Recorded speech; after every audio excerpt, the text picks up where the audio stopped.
It's almost Christmas and 2023 is drawing to a close. It's been another busy and eventful year, locally, nationally and internationally. In Orpington, I've been working on your behalf to progress issues that people have been contacting me about. So here's an update. First, despite overwhelming local opposition, the Mayor of London went ahead and extended his ULEZ scheme in the summer. Sadly, it now covers the whole of Greater London, including here in Orpington. It's a tax that's hammering those who rely on their cars and vans for their livelihoods, such as tradesmen, cleaners and other small business owners. And it's punishing some of the poorest and most vulnerable in our communities, whether that's elderly people or those with disabilities and mobility issues. We need to keep the pressure up to try to get this needless and devastating tax reversed. But the expansion of the ultra-low emission zone to Outer London has no mandate. It has no popular support. It will do almost nothing for air quality.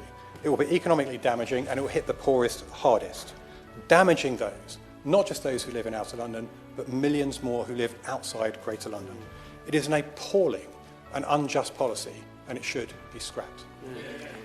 The fight will continue next year and you can help show the strength of opposition to this by signing my petition, which has already gathered more than 25,000 signatures. This year we finished our national recruitment programme of 20,000 additional police officers, and we now have a record number of police in the country. But locally, residents have raised concerns about their visibility on the streets. In Orpington, I'm pleased to report that we now have a 7-strong dedicated squad for our town centre. My job over the next year will be to make sure that they are out and about and keeping our streets free from drugs, crime and antisocial behaviour. On the green belt, simply put, we need to protect it.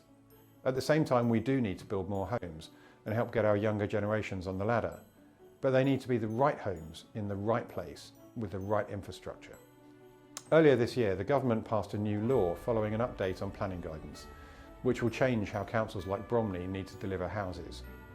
These reforms will mean greater protections for the green belt and powers to reject new developments if they are inappropriate. This year, lots of you have written to me with concerns about sewage overflows in our rivers and our waterways, and I share your concerns.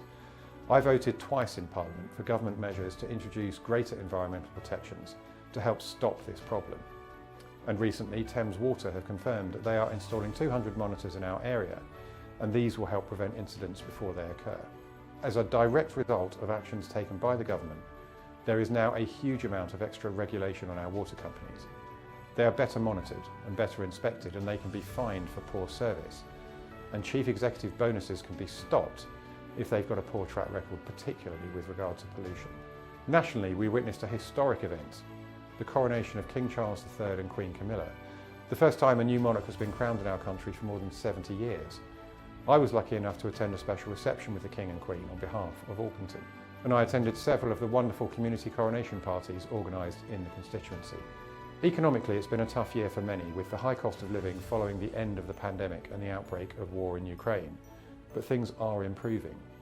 We've made some very good progress on cutting inflation. It's now less than half that it was at its peak last year, and this will bring our energy and our food bills down. Internationally, sadly, we saw an appalling terrorist attack in Israel, which has led to a bloody war in Gaza, and Russia's senseless aggression in Ukraine continues. I very much hope that 2024 will see these conflicts ended, that stability can be restored, and that the rebuilding of lives on all sides can begin. It's been a great privilege to have represented the people of Orpington in Parliament for another year.